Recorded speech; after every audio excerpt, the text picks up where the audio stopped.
Assalamualaikum warahmatullahi wabarakatuh. Perkenalkan, nama saya Wiranti, NPM 1802092029, Prodi HESI semester 6 kelas C, mata kuliah Hukum Pasar Modal Syariah. Di sini saya akan menjelaskan pengertian pasar modal syariah. Pengertian pasar dalam arti sempit adalah tempat para penjual dan pembeli untuk bertemu untuk melakukan transaksi. Pembeli dan penjual langsung bertemu untuk melakukan transaksi dalam suatu tempat yang disebut dengan pasar. Dalam pengertian yang luas, pasar merupakan tempat melakukan transaksi dan pembeli.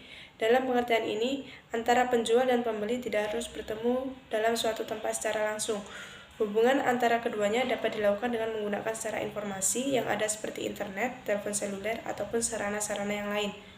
Menurut Undang-Undang Pasar Modal Nomor 8 Tahun 1995, pasar modal adalah kegiatan yang bersangkutan dengan penawaran umum dan perdagangan efek, perusahaan publik yang berkaitan dengan efek yang diterbitkan, serta lembaga dan profesi yang berkaitan dengan efek. Prinsip instrumen pasar modal syariah berbeda dengan pasar modal konvensional. Saham yang diperbedakan pada pasar modal syariah harus dating dan emiten yang memenuhi kriteria syariah. Obligasi yang diterbitkan harus menggunakan prinsip syariah seperti mudharabah, musyarakah, ijarah, istisna, salam, dan murabahah. Selain salam dan obligasi syariah, yang diperjualbelikan pada pasar modal syariah adalah reksa dan syariah yang merupakan sarana investasi campuran yang menggunakan saham obligasi syariah dalam satu produk yang dikelola oleh manajer investasi. Yang kedua yaitu materi tentang hukum pasar modal. Dalam Al-Quran maupun hadis nas yang membicarakan tentang masalah pasar modal dan juga hukumnya. Namun demikian, perdagangan salam tidak bertentangan dengan hukum Islam. Akan tetapi, kebolehan jual beli salam ini terbatas pada saham-saham yang bidang usahanya tidak bertentangan dengan ketentuan-ketentuan syariat Islam, seperti perusahaan-perusahaan yang memproduksi makanan, minuman, atau jasa yang tidak dilarang agama. Oleh karena itu, orang Islam yang ingin membeli saham suatu perusahaan terlebih dahulu harus mengadakan penyelidikan yang seksama tentang bidang usaha dan perusahaan yang menawarkan saham tersebut. Dewan Syariah Nasional atau DSN, Majelis Ulama Indonesia atau MUI, pada tahun 2003 mengeluarkan fatwa tentang kebolehan di pasar modal syariah, selama mekanisme dan objeknya tidak bertentangan dengan prinsip-prinsip syariah. Fatwa yang dikeluarkan oleh fatwa DSN berkaitan dengan ketentuan umum pasar modal syariah, prinsip-prinsipnya, emiten yang memerlukan efek syariah, kriteria dan jenis efek syariah, transaksi yang dikeluarkan, penentuan harga salam. Yang ketiga, fungsi pasar modal syariah. Menurut Ahmad Wali, sebagaimana dikemukakan oleh Heri Sudarsono, menyebutkan ada 5 fungsi dari pasar modal syariah. Kelima fungsi pasar modal syariah tersebut adalah sebagai berikut. Yang pertama, memungkinkan bagi masyarakat berantisipasi dalam kegiatan bisnis dengan memperoleh bagian dan keuntungan dan resikonya. Yang kedua, memungkinkan para pemegang saham menjual sahamnya guna mendapatkan likuidasi. Yang ketiga, memungkinkan perusahaan untuk meningkatkan modal dari luar untuk membangun dan mengembangkan lini produknya. Yang keempat, memisahkan operasi kegiatan bisnis dari fluktuasi jangka pendek dan harga saham yang merupakan ciri umum pasar modal konvensional. Yang kelima, memungkinkan investasi pada ekonomi itu ditentukan oleh kinerja kegiatan bisnis sebagaimana tercermin pada harga saham. Yang keempat yaitu materi tentang pelaku pasar modal. Pelaku pasar modal yang pertama yaitu emiten. Emiten adalah perusahaan yang melakukan penjual surat-surat berharga atau melakukan eminis. Yang kedua yaitu investor. Pelaku kedua pasar modal adalah investor, adalah pemodal. Ia adalah yang membeli atau menanamkan modalnya pada perusahaan yang melakukan emisi. Yang ketiga yaitu perusahaan pengelolaan dana. Perusahaan pengelolaan dana merupakan perusahaan yang beroperasi di pasar modal dengan pengelolaan modal yang berasal dari investor. Perusahaan ini mempunyai 2 unit, yaitu pengelolaan dana dan penyimpanan dana.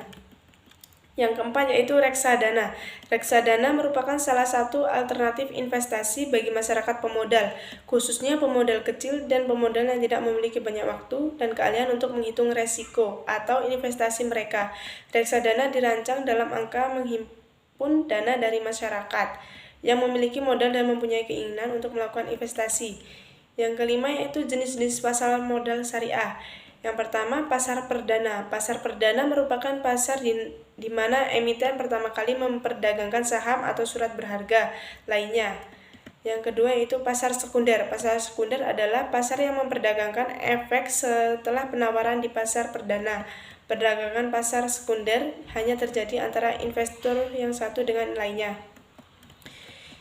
Yang keenam yaitu instrumen-instrumen pasar modal syariah. Instrumen-instrumen pasar modal di atas akan dijelaskan di bawah ini.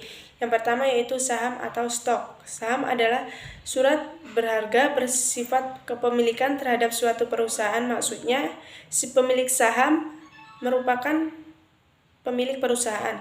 Semakin banyak saham yang ia miliki, maka semakin besar pula kekuasaan dan kewenangan pada perusahaan tersebut. Yang kedua yaitu obligasi syariah. Di pasar modal syariah, obligasi merupakan instrumen hutang bagi perusahaan yang hendak memperoleh modal. Keuntungan dari membeli obligasi diwujudkan dalam bentuk kupon. Perbedaan obligasi dengan saham adalah bahwa pembeli obligasi tidak mempunyai hak terhadap manajemen dan kekayaan perusahaan. Yang ketujuh yaitu mekanisme beroperasinya pasar modal syariah. Dalam transaksi di pasar modal, investor dapat langsung meneliti dan menganalisis keuntungan masing-masing perusahaan yang menawarkan modal. Apabila investor mengetahui adanya kemungkinan mendapatkan keuntungan dari jual beli saham, ia dapat langsung membeli saham tersebut dan menjual kembali ketika harga naik pada pasar yang sama. Pasar modal syariah sejatinya harus bebas dan transaksi-transaksi yang tidak berkaitan dengan bermoral, seperti insider trading dan short selling.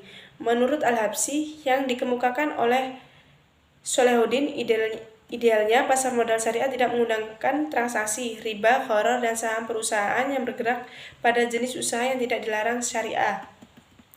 Sementara itu, Abdillah yang juga dikutip oleh Sholahuddin mengemukakan beberapa etika pasar modal. Menurut pasar modal syariah harus mencakup kriteria-kriteria di bawah ini, yaitu yang pertama, setiap orang bebas melakukan transaksi selama tidak bertentangan dengan syariah. Yang kedua, bentuk transaksi harus bersih dan unsur riba, gharar, dan judi. Yang ketiga, harga berbentuk secara fair. Yang keempat, terdapat informasi yang sempurna. Dalam perdagangan obligasi syariah, Muhammad Gunawan tidak boleh diterapkan harga diskon atau harga premium yang lazimnya dilakukan pada obligasi konvensional. Prinsip transaksi obligasi syariah adalah hiwalah yang transfer, survei, atau pengalihan piutang dan dengan tanggungan bagi hasil. Oleh karena itu, jual beli obligasi syariah hanya boleh pada harga nominal pelunasan jatuh tempo obligasi. Sedangkan dalam perdagangan reksa dan syariah, manajer investasi menawarkan kepada pembeli reksadana syariah baik yang bersifat jangka panjang atau jangka pendek. Reksadana syariah jangka panjang ditawarkan di pasar saham dan reksadana syariah ditawarkan di pasar uang. Keuntungan investor dan reksadana syariah tergantung bagaimana manajer investasi menginvestasikan dana yang dikelolanya. Sekian penjelasan dari saya. Apabila banyak kesalahan, saya mohon maaf. Wabillahi taufiq wal hidayah. Wassalamualaikum warahmatullahi wabarakatuh.